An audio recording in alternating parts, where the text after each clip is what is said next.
All right. Okay, good morning, people. All right, the time now is 9 o'clock, so I should begin my lesson. Right. Today we'll be going through the June holiday homework set 3. Do you all actually have the worksheets and have you all marked your answers ready? Yes, yes, no, no. Hello. Yes. Okay, thank you. All right, now I should begin with this paper. Now, the first few questions is just a reminder of on standard form, right? Not very difficult, but then in future questions, you may handle standard form questions in terms of word problems as well. So just go through some main few concepts again. Now, first one question over here, this is Q holding square. The value of Q holding square, if I were to work it out in terms of you without using a calculator, you also need to know some of the skills, because as the questions go by, sometimes they will change it to be so large that the number cannot be calculated in a calculator. Okay, so you also need to know technically how they find the value without using a calculator. Now, if this is the whole thing square, right, that means my power 2 must apply to the number 8, also must apply to my index. So this is 8 square times 10 to power of, what is this? This one, the power a to power n bracket, and I need to have multiply the indices, right? So this one will be 10 to power negative 4 times 2, which gives you 8 squared is 64 times 10 to power of negative 8. Okay, but then this one over here is not in standard form. If this is going to be in standard form, it needs to be bigger than 1 but smaller than 10. This one already more than 10 already. So we need to change this to with a decimal place. Where do we need to put the decimal place? We need to put the decimal place at 6.4. Okay, if that's the case, the number 64 itself becomes 6.4 times 10. So this number 64 becomes 6.4 times a 10. Okay, but not forgetting there is originally another times 10 to power of negative 8. Right? Then now, therefore, I change this to 6.4 times. This is 10 to power 1, this is 10 to power negative 8. When I multiply the indices, add together, the power add together. So it becomes 10 to power negative 7. Okay, so this is how you do it using a concept without using the calculator. We also need to know how to use this concept. If the number, let's say they give me to the power of 1000 over or negative 2000 over, then your calculator won't be able to calculate for you. Then you'll be stuck. Okay, so you must also know the technical skills. Next one, the number over here, P divided by Q. I have 3.2. Who is this person? Okay, I have 3.2 times 10 to the power 11 over 8, our negative 4. Let me erase this part away. Okay, how do I calculate this? I need to divide the numbers and the powers, deal with the numbers and the 10 to the power something separately. First one, I'll take 3.2 divided by 8. Then I'll deal with the powers. So this one power, when we have indices power, right? 10 to the power 11, when there's division, I do a subtraction. Subtract 10 to the power negative 4. So subtract negative 4. So let's calculate the calculator. 3.2 divided by 8. That gives me 0.4. Okay, times 10 to the power of, this is negative. Negative and negative become positive. So this is power 15. Okay, but then this 0.4 is not standard form. So to change to standard form must be bigger than 1 but smaller than 10. So I have to change this to 4. But then if that's the case, 4, this is a 0.4, right? So this is actually 4 times 10 to the power negative 1, because I need to shift 1 decimal place, right? Then times 10 to the power of 15. Then if that's the case, then I get equals to 4 times, when I have multiplication, the power add together. So 15 plus negative 1, 15 plus negative 4, negative 1 give me 14. So 10 to the power of 14. Okay, so for this question itself, right, don't only just know how to calculate using calculator, do know the skills as well. Because if they change the power to various numbers, you need to use the skills that you know.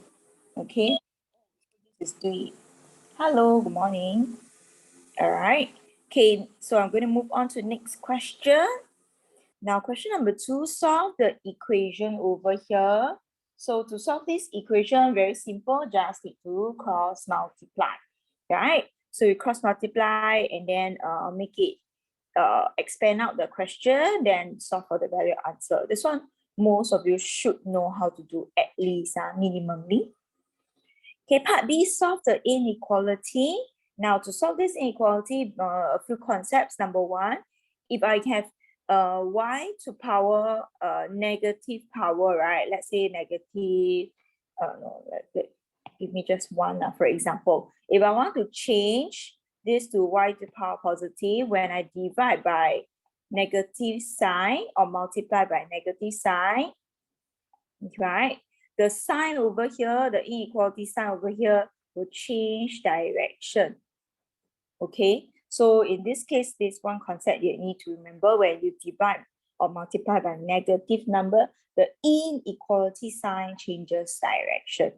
The rest, you can work as per normal. You can add or subtract numbers on both sides, right? Do not anyhow cross multiply. If you have fractions cross multiply, denominator moves, not the numerator, the denominator moves. All right, now, so here in this case, I want to get rid of positive 7, so I minus 7 on both sides. I shift over, minus 7 on both sides, and I get y to be negative y to be less than 2. Okay, when I change the number from negative to positive, so let's say I multiply by negative 1, multiply by negative 1, the direction of the inequality sign here changes, right? And this is now negative 2. All right, so this one shouldn't be difficult. Part C, write down the least integer. Least integer means the smallest whole number. Okay, I want z greater than negative 4. What is on the number line? I have negative 4. What is before or after?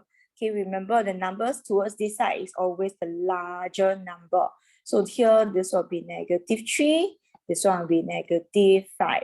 I want z greater than negative 4. So cannot be equals to negative 4. It's an empty circle. There's no equal sign here. So greater than. So the only next number that's greater than negative 4 will be the number negative 3 answer.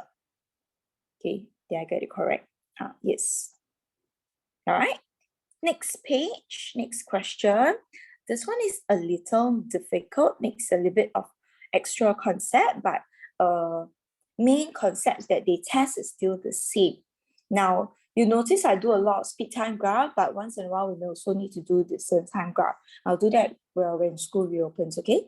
But now, speed time graph, main 2 concepts as usual. Number 1, acceleration is equals to gradient. Right.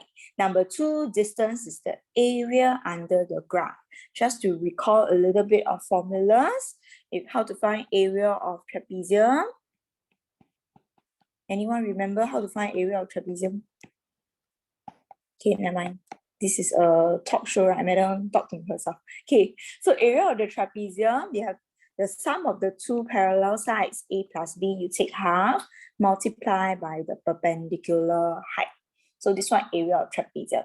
Area of triangle, you all should know, right? Then area of rectangle, you should know, right? Gradient, y2 minus y1 over x2 minus x1. Please do not mix up the direction. Now let's look at our graph a little bit. We have speed is meters per second, time is in second. The speed time graph shows the performance of the cyclist in the first 90 seconds. Calculate the acceleration during the first 10 seconds. They only want the first 10 seconds. They miss this portion. Okay, now question, the acceleration is the gradient. The the gradient is the same at any point of time throughout this whole 10 seconds. So even if the question changes and they say, find the acceleration of the cyclist during the first 8 seconds, you can still make use of this whole portion of line, or even 5 seconds, 6 seconds, 4 seconds, because for all these first 10 seconds, the gradient are the same. So if that's the case, we use 2 corner points to help us. The first one will be the number 0, 0. The second one will be at 10 seconds. We read the data over here. This one is 11 meters per second. So I have 0, 0 and 10, 11. Then I just find the gradient. I found it to be 1.1 meters per second squared. So please do know this one is the y2 minus y1 is meters per second over seconds. So it's meters per second squared. Okay. Next one. Now calculate the distance in meters traveled by the cyclist during the first 90 seconds of the race. So the first 90 seconds. So my 90 seconds have the whole portion is broken up into the first part. So this portion over here is the area of a triangle. So half times base times height, 10, and then the height is 11. Okay. Then I have a second portion over here. This second portion will now be a trapezium. So you see the parallel sides over here. This one is a trapezium. This is 11. Now the height over here, this one I read on the graph, this is 13, right? But my height of my trapezium is between 10 and 40. So this one is 30. Okay, so area of trapezium. So half 11 plus 3, the 2 parallel sides times 30. Right? Then last but not least, this one over here is just a rectangle. Okay, so the distance over here is between 90 and 40, so it's 50. Then the height over here is 30. So add up the total distance. Okay. It's important to know how to calculate distance because in the future, if you work out other work problems, right, they say that when the two vehicles or the two objects meet each other, then the concept is not to find the intersection point. When they say meet each other, then it means for speed time graph, it means the distance that they have traveled are equal to each other, right? So this is important concept for finding distance. It's a very basic concept.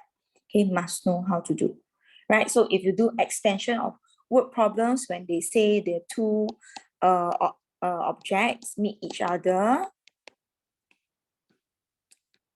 okay, and they gave you a speed time graph, right? This means you need to take note that the distance traveled is the same. Okay, spell wrongly.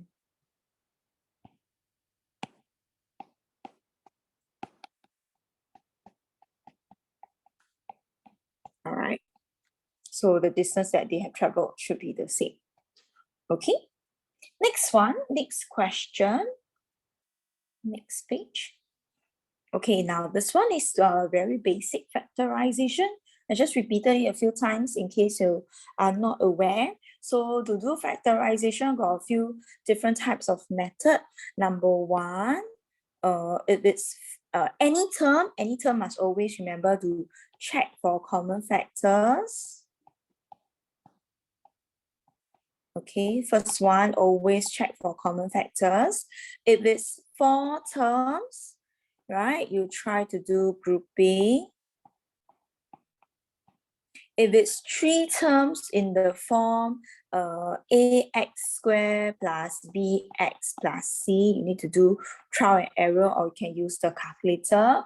If it's 2 terms like that, in this case, right, you need to use a squared minus b squared, right, is equals to a plus b, a minus b, special product. Right, but firstly, you'll be looking at this question.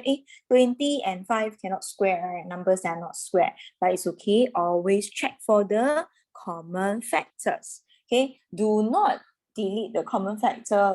Do not throw away the common factor. Right, so factorize out the common factor, then I'll get 4t squared minus 1. So I purposely chose 1 because a lot of students will be like, they will give me 2t. Then they do not know what to do with the 1. But actually 1 is 1 squared, right? 4t is 2t whole thing squared. So 1 is 1 squared. So it will be a plus b, a minus b, 2t plus 1, 2t minus 1. Remember, they are different signs. This is not the same as 2t minus 1 whole thing square. This is not correct. Not correct. This is the most common mistake that students will make, right? So we must know how to do factorization, because in terms of adding and subtraction of fractions, they also may need us to factorize the denominator. Okay, next one, this one just simple addition of fractions. So we multiply the denominator with same numbers to make them common denominator and simplify, get the answer. All right. Okay, this one just word problem. Now, tickets for a concert were priced at $5, $8, and $12. So the number of $5 tickets sold was twice the number of $8 ticket. So that means my $8 ticket is very important. They say the number of $8 tickets is X dollar. So number of $8 tickets is X, so not dollar, X quantity. So if they say $5 tickets was twice, so it means this is 2 times, so 2x. Okay, then the $12 tickets was 80 more. 80 more means plus 80, right? Then the number of $8 tickets, so x plus 80. Okay, to know something about money, price times quantity. Money, amount of money is always price times quantity. So expression for the total sum of money from the sale of all the tickets. So price times quantity, my price is $8 times x, so 8x. $5 times 2x, 5 times 2, 10x. 12 times x plus 80, so do a simple expansion, you get this. Then add everything up, all the three together, I got this expression. Okay, remember to add a dollar sign. All right, so the total is this much money. Next one, the question says, given that $9,360 was received, they asked me to calculate in terms of X, the amount of money received. Then this is 9,360. So it means they equate to each other and they want us to form an equation, right? Then I just solve the equation, X equals to 280. Find the total number of tickets. So my total tickets first is X, then is 2x, so times 2, then is x plus 80, so plus 80, total 1,280 tickets. Any questions? Okay, should be okay. Okay, I hope you all have done your corrections. If not, you can check the answers a bit later. Okay, don't need to be busy copying. Next question. All right, this one. All right, please do not cancel. Don't tell me you cancel, then left X, then you cancel the 5 or something like that. Do not cancel, okay? Don't cancel. Right? For this kind of situation, for algebraic fractions, do not cancel anyhow, okay? Okay, don't anyhow cancel. You can cancel, but only after you factorize, okay? Factorize them first, right? So the first thing to check, factorize, this one is x squared minus 25. So this one is 2 terms. I try to think of a squared minus b squared will be a plus b, a minus b. So x squared is x. 25 is 5 squared. So x plus 5, x minus 5. 1 plus, 1 minus. Okay, the other one, this is x cubed. So I don't know how to factorize, so I try to factorize out the common factor first. So I get x squared. After I factorize out x squared, this is x cubed. I also left one more x over at this side. And factorize out x squared, left 5. So x minus 5. So you notice that this whole bracket over here is the same. Then after I fully factorize, And now I can cancel out the whole factor on its own. Okay, so but usually in examination, I try not to do cancellation because I want to show the teacher that my working that I have factorized correctly. If not, I cancel away, then they cannot see the answer, then they never give me mark for factorization. Okay, so this one will be my final answer. Next one, expand and simplify. Okay, just be careful. This is not the same as 4x minus 3 times x minus 3. If I were to have this one, you need to do the rainbow expansion. Okay, but this one is not. Okay, it is not. This one, only the -3 need to be multiplied in because there's no bracket over here. They have got no bracket. So only the -3 multiplied in. And then remember to change the sign. Negative times negative becomes positive. You get our answer. Okay. Now this one solved by factorization. Factorize these. This is different from this. I know common mistakes that students will do is they'll put equal to 0 on their own. Then they go and solve x equals to what or x equals to what. Not the same. This one say factorize only. This is solve. They are not the same. Okay, so when the question says factorize, you cannot use any formula or whichever you have to do your factorization. So for me, I do the cross method, trial method. I don't know about y'all. So for me, 2x times 2a times x gives me 2x squared. I need to think of something times something. So this 2x squared. Then the one over here, I put the numbers 3. So usually I put the sign the last. So in this case, if I want to get 3, I need to think what times what gives me 3. So, and then I need to think of 5, positive 5x over here. So I must try to get 6 and 1 somehow. So 2 times 3, I'll put 3 on this side so that 2 times 3 can give me 6 and 1 over here. So 2 times 3 can give me 6x. X times 1 give me x. Then next one is to decide the sign. I usually deal with the sign the last. If I want a positive 5, it means my positive sign must go to the larger number. Then this one will have to be negative sign.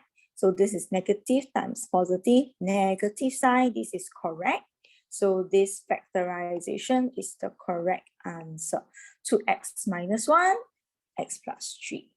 Okay, if not, you use your calculator mode 33. If you do use your calculator mode 33, remember to change the sign. So if you use your calculator mode 33, you'll probably get x equals to 1 over 2. 1 over 2, this means the bracket 1 is with 2x. The denominator over here is usually with the number in front. Then this is positive sign, that means you need to put negative sign. Then if your calculator give you the other answer should be -3. So this is 3, but this is negative, become positive. Then in front is just x. Okay, if you're able to do with calculator, all the best. If not, then please do working. Right? Next part of the question. This question. Now this is a very common type of question, new trend question really. Actually not new trend, very old trend really. Okay. The person says that this diagram is a part of a regular polygon. What do you mean by regular? Okay, what do you mean by regular? Regular polygon means all the angles are the same, or all the length of the sides are the same. So in this case, they give me the only angle is 132. That means I must make use of this angle. If this is a regular polygon, that means the number of sides that we can find from the angle should be an integer. Or rather, I call some of you all interpret it as a whole number. So in this case, the clue down here in the question is, given this interior angle, find the number of sides, find n. Right, so find n. There are two methods how you can use it. The first one over here, using the formula, interior angle of a regular polygon. We know that the sum of a polygon is n minus 2 times 180. This is the sum, right? But if every angle is the same, that means to find 1, I just need to divide by n. Okay, so this is a formula that you must memorize, right? So if I were to take this, is equals to, because they gave me the angle 132, right? If I equate it to 132, then I just need to cross multiply, expand, then solve.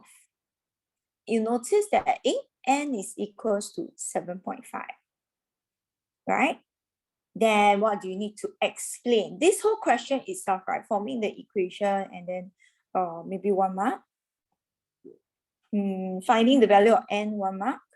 If they are generous, okay, explanation 1 mark. If the question is not generous, don't have 3 marks, then most likely is finding the n is 1 mark.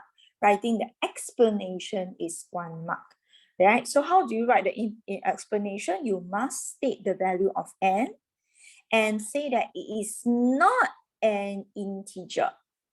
Okay, because it's not an integer, you cannot find a regular polygon that has 7.5 sides, right, with a decimal number of sides. So therefore, it's not a regular polygon. Please do not stop at it's not an integer.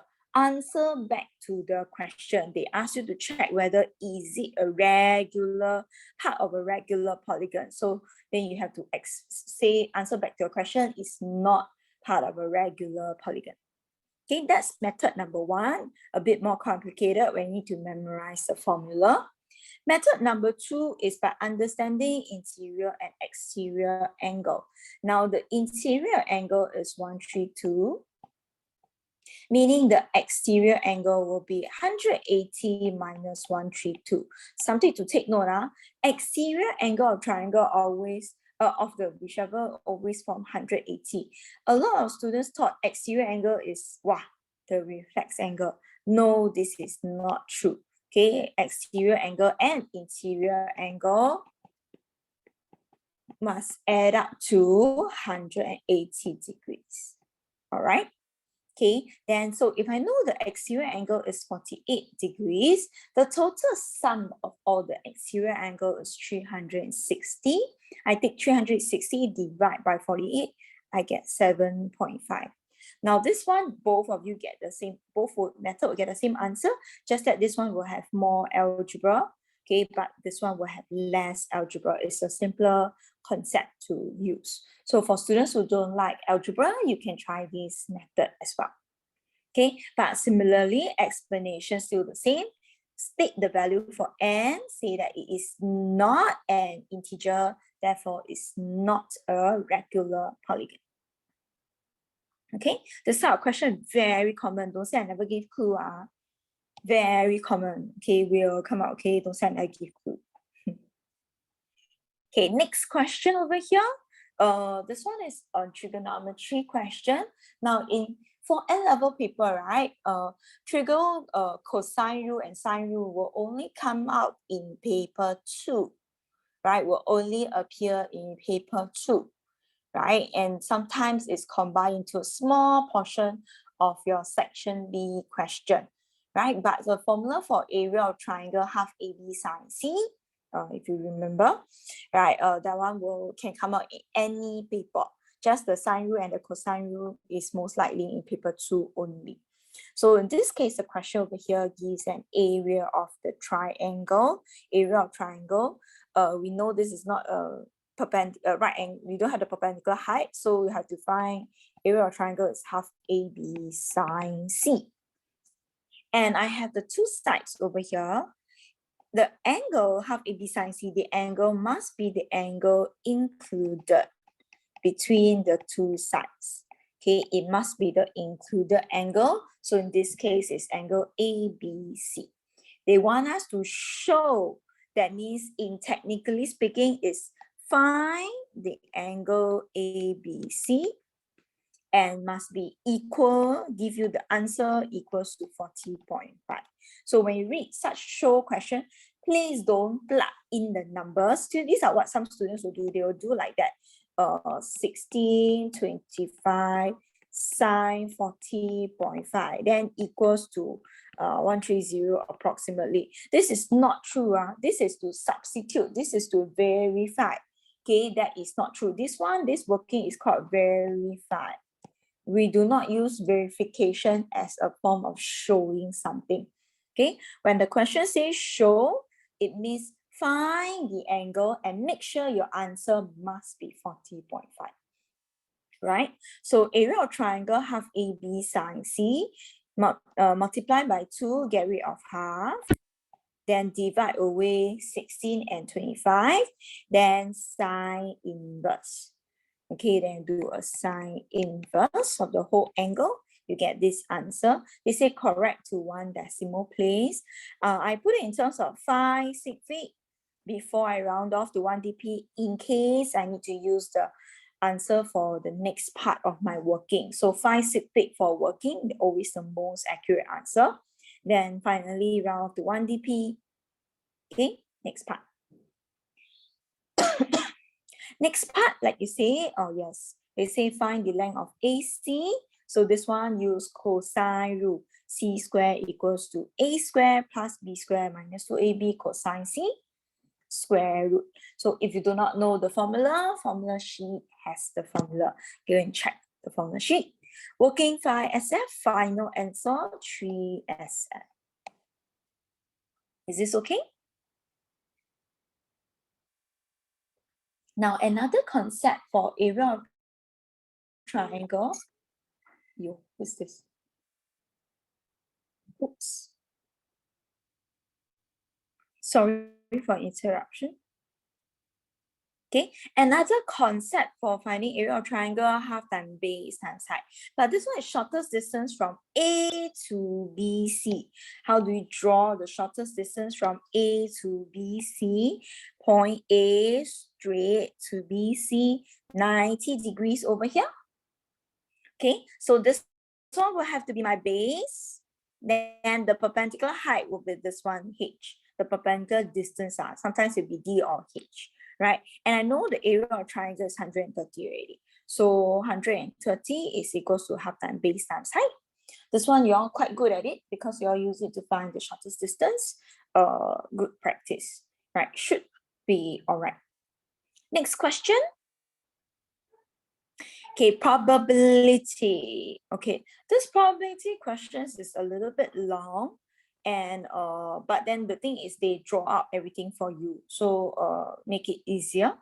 Just need to consider the cases more carefully. Now I have 5 red and 2 blue to start off with. 5 red, 2 blue, total 7. Okay, he took 3 beats, that means 1 after each other, first, second and third, without replacement. When they say without replacement, this tells me the denominator will decrease. Okay, because every time I take out 1 beat, my number of beats will decrease. The number of beats that I can choose from will decrease. So it'll be from 7 to 6 to 5, right? So if I were to take out the red one first, right? If I take out 1 red, then I'm left with 4 red, 2 blue. And that gives me a total of 6 beats. Okay, if I were to take out a red again, 1 more red, right? The red here will drop. So from 4 red become only 3 red. Still 2 blue. So that'll be 5. Okay, so inside each of these branches, very simple. The first one, 5 red, 2 blue, so 5 and 2. The second one, 4 red, 2 blue, 4 red. You notice 4 red, 2 blue. For probability tree diagram on the tree branches itself, right? If you don't put your, don't simplify your fraction, it's okay. Right? If you're on the tree branch itself, you don't simplify, that's no problem. But if the question itself says find finding the answers, the fraction in simplest form, then you must make sure you simplify. So usually when we find the answer or inside the answer blank, we need to simplify. When it's on the tree diagram, usually it's okay not to simplify because they want to see your concepts, that you know how many number of beats are there. Then next one, this one, 3 red, 2 blue. So you notice this is 3 red, 2 blue. Okay, so this is how the concept goes. So now if what happens if instead of red, the second one I chose a blue one. So here was originally 4 red, 2 blue, right? Now I chose a blue one instead. So I had 4 red, but now instead of 2 blue, I chose 1 blue already. So left only 1 blue. So this is 4 over 5 and 1 over 5. 4 red, 1 blue. Okay, if this one totally never happened, I pick a blue color instead. If I pick a blue color instead, it was originally 5 red, 2 blue. Now it changes, I take out 1 blue. So it'll be 5 red, 1 blue. I get 6 of them. If I take out 1 more blue, I'll have 5 red, no more blue. Then just left with 5 of them. So you notice over here, this is 5 red, 1 blue out of 6.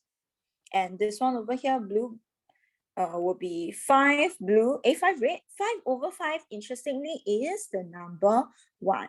If they ask us to find the fraction in its lowest term, then I cannot put 5 over 5 already. I need to put the number 1. Then this one, no more blue, so it will be 0. Okay, but if I move backwards and I consider a case, I pick a red one instead, then I will have 4 red. Wait, not down here.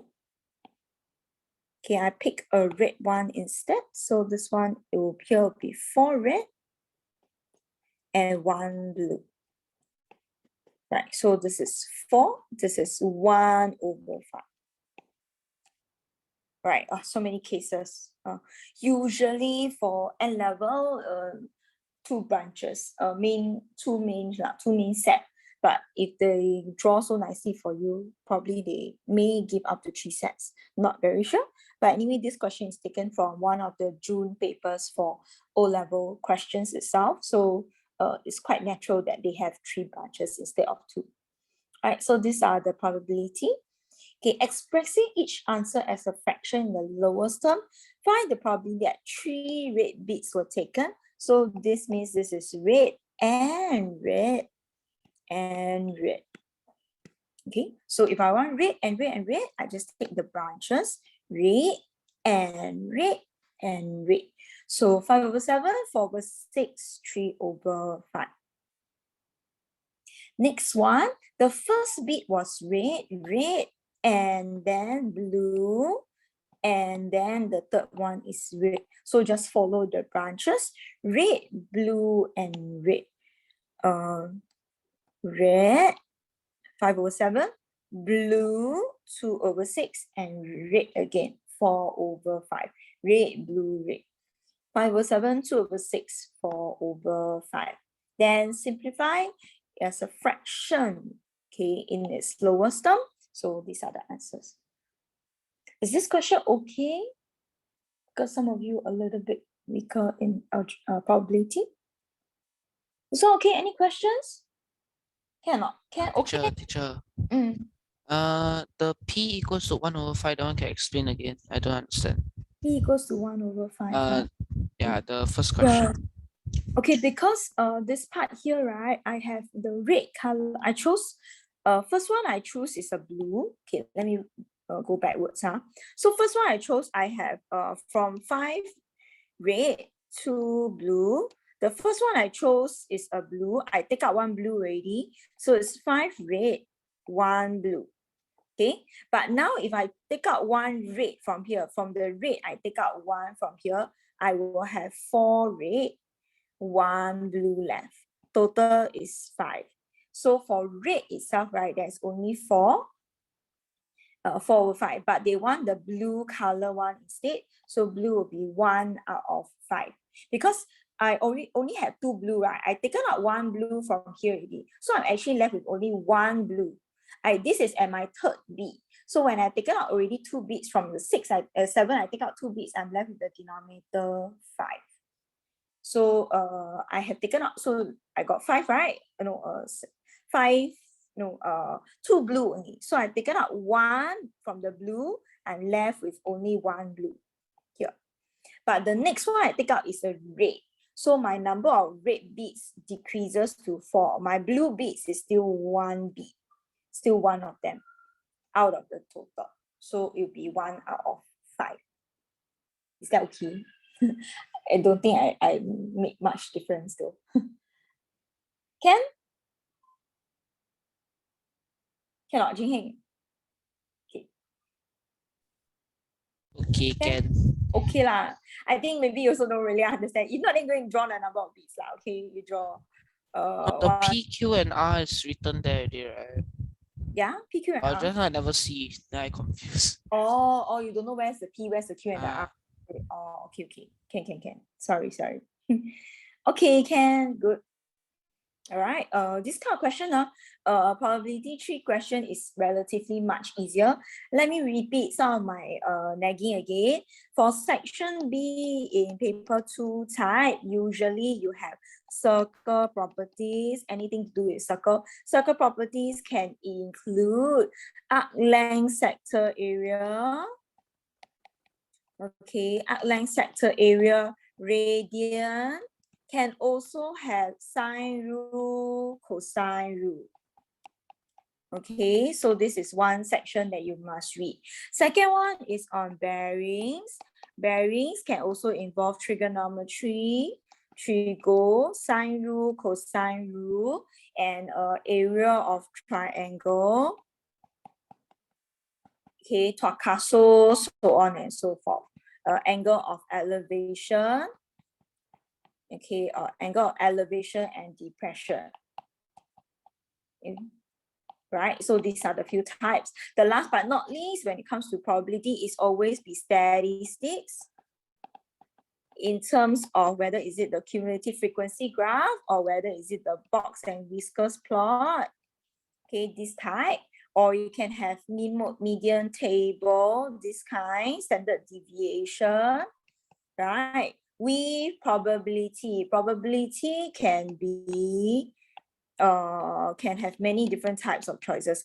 Can have the possibility diagram where you draw 3 diagrams, or you can have possibility table, okay, or then can give you word problems also can have. All right, so you need to study at least minimum 2 groups of subjects, okay? Minimum 2 groups, cannot only depend on one, because what happens if one question is very difficult or the other one did not come out according to your choice. There are some years where the choices, there are no bearings. I know y'all like bearings in general, but there are some years where the choices of the questions have no bearings. Then you die also must do circles or statistics and probability. Some years they will have the circles question very easy, but the statistics very difficult or the bearing very difficult. So depend on your luck. So you minimally must study at least 2 groups of the topic. Okay, 2 groups. So must still study. Okay, don't be overly picky and choose too much of a topic. Next one question, n term of a sequence. Now the new trend, whether is it in N level or is it in O level, the new trend is they will change the n term of a sequence to the type where they don't give you the numbers. They tell you, they describe in terms words to you, or they give you some numbers with a blank, then you need to skip to find the answers or whichever on your own. Right? Or they can use the next type, which is they use it to form algebra equations. Okay, algebraic equations, and they ask you to solve. Right? So now this question itself is an algebraic question. Okay, but they give a concept in terms of the n term of a sequence. So the n term of a sequence, they gave you that this pattern is like that. Find the value of the term that is closest to 2012.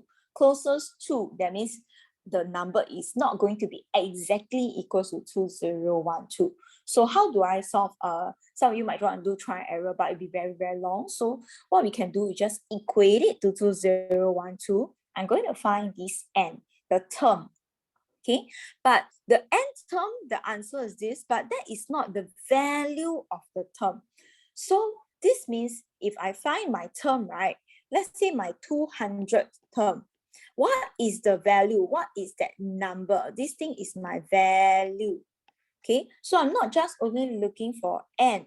So this keyword itself, this word down here, value of the term, tells you two things. Number one, find the n, and number two, sub in the n value to find answer.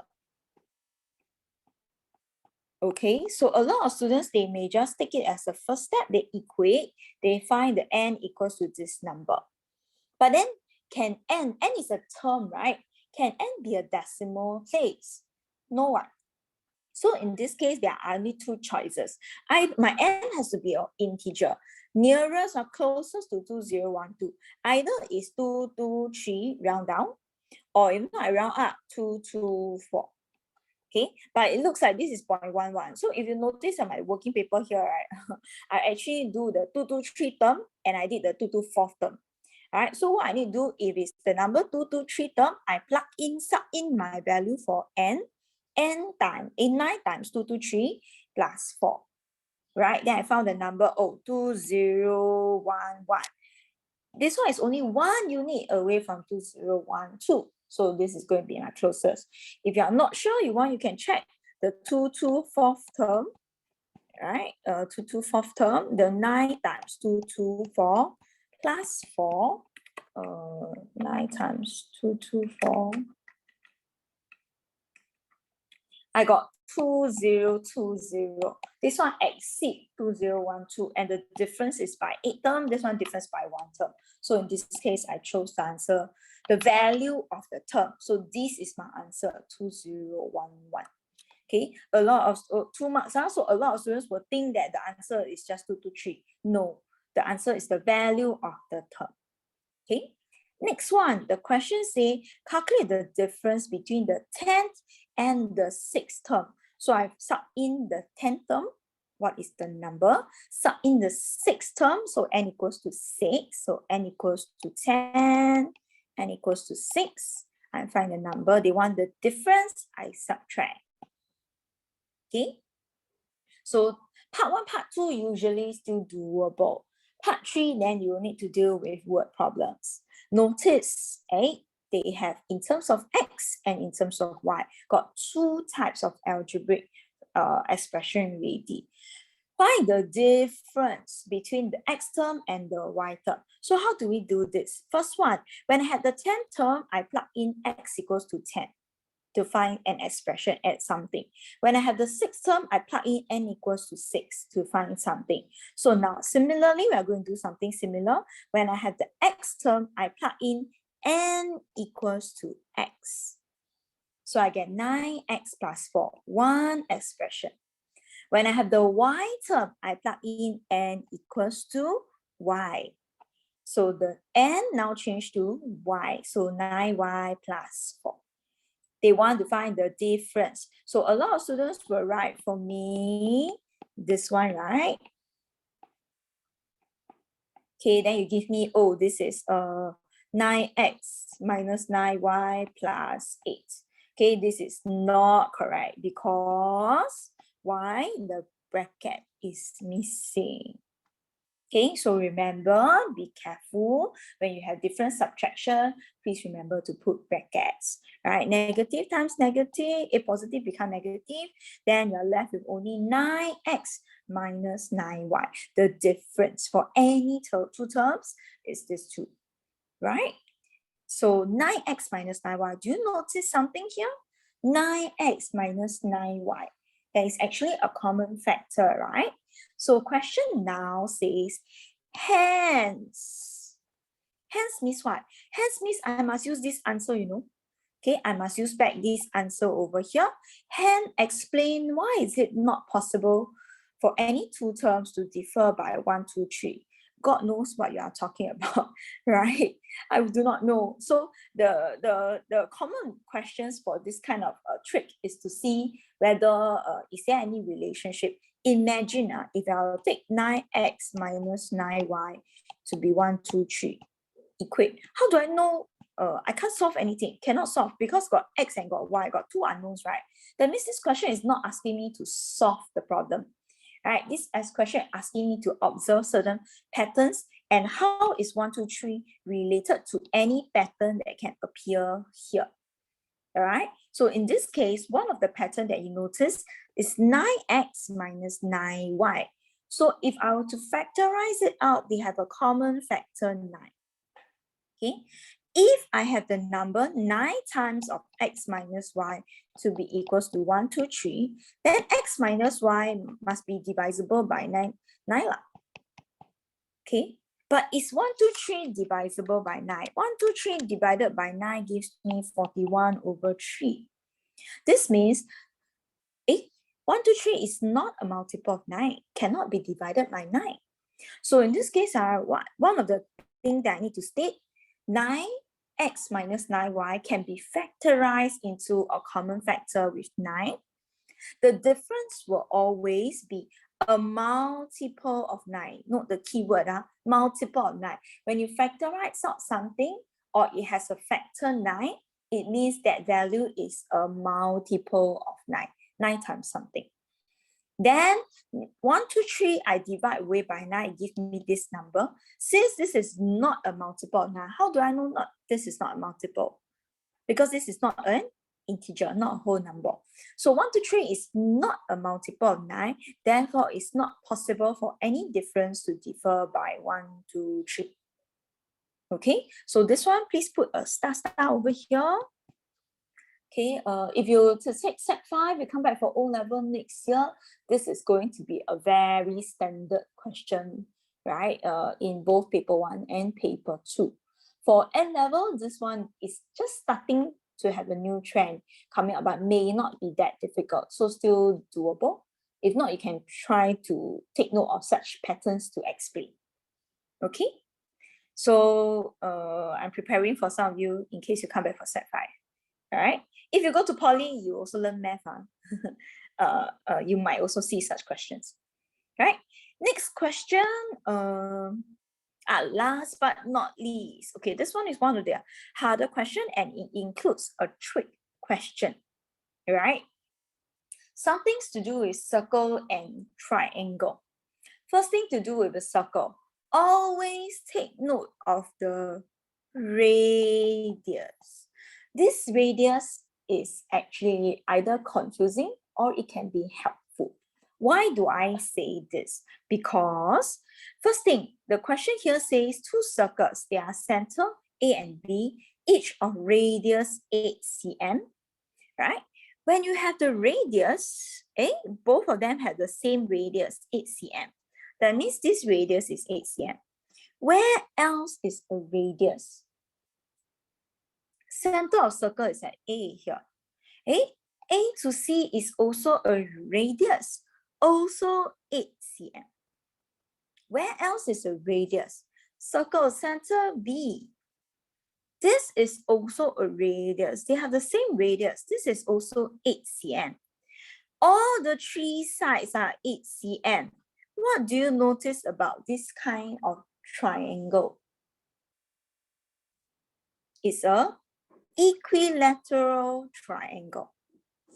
What is inside the angle of an equilateral triangle? Why do I need the angle? Because in this case, when I read the remaining of the question, there's no angles given. So I need to know and find something. So technically speaking, angles in an equilateral triangle, 60 degrees.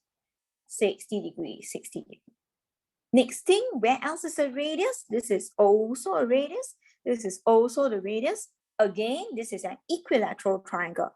This one is also 60 degrees.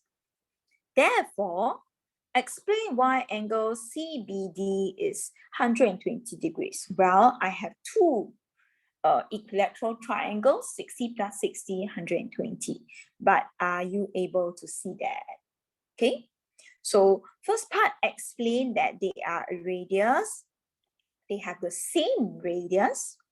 And I have two triangles. First one on top, ABC, is an equilateral triangle. The second one below, ABD, is an equilateral triangle. So if there's equilateral triangle, both the angles ABC, this one over here, and ABD, this one over here, are 60 degrees. Therefore, they add up to 120. Okay, the new trend questions over here, they like to ask people to explain, show, state with a given reason, give a reason, show you're working clearly, things like that. So you need to know how to be able to articulate your thoughts, write down the mathematical reasoning. Okay, instead of everything in words, try to use some mathematical symbols if possible to shorten your explanation. Right? We don't want to see one full essay in your explanation. Next part, let's say I do not know how to find this. Okay, it doesn't matter. The question part B, they asked me to explain why it's 120. That means they gave me that the angle is 120. Just use it. Okay, don't leave out the blank. So you just use it. So if this angle is 120 degrees, this one will be find the area of the sector. Area of sector, detail over 360 times pi, area, pi r squared. Now, for questions outline sector area in terms of degree, it can come out in both paper 1 or paper 2. Okay, it is not restricted. Okay, for paper 2, if it's in section B, the outline sector area will be in radian, but this one is in degree. So degree can appear in either both paper 1 or paper 2 question. So if you pick and choose, don't study that topic, you must at least know how to study, how to find the area and outline in terms of degrees. Okay, so area of the sector, no problem. Area of the shaded segment. There are two main types of segment. One is major segment. Major segment is sector plus the triangle. One is the minor segment. Minor segment is area of sector minus the triangle. So don't memorize, just add or subtract. Look at the diagram and think logically. Do I add or subtract the area of the triangle? So I didn't know the radius is 8, the angle 120. I already found the area of the sector before that. So just need to find area of triangle, a triangle, half AB sine C. Then minus area of sector minus the area of the triangle. Okay, now find the area of the overlap of the two circles. The overlap of the two circles is in this shape. If you notice, you cut this into two. This part is actually my area of the segment. What do I need to do? I just need to times 2. It's 2 segments, right? They are exactly the same. So just take the area of whatever that you have found times 2. Then that will be the area of the overlap of the two circles. Is that okay? So this is the question down here for this part. So just a little bit trick on this kind of question. Key concept asks you to identify a radius and link radius to isosceles triangle. If not possible, then equilateral triangle as well to help you find angles. Okay, all right, the rest are just basic concepts. Any questions over here you need me to repeat? Any questions? No questions, then I'm done for the day. Really, no questions? Hello? Okay, if it's okay, then you all give me a sign. Okay. Bye-bye. Bye. Thank you. Bye, John. Bye, madam. Bye.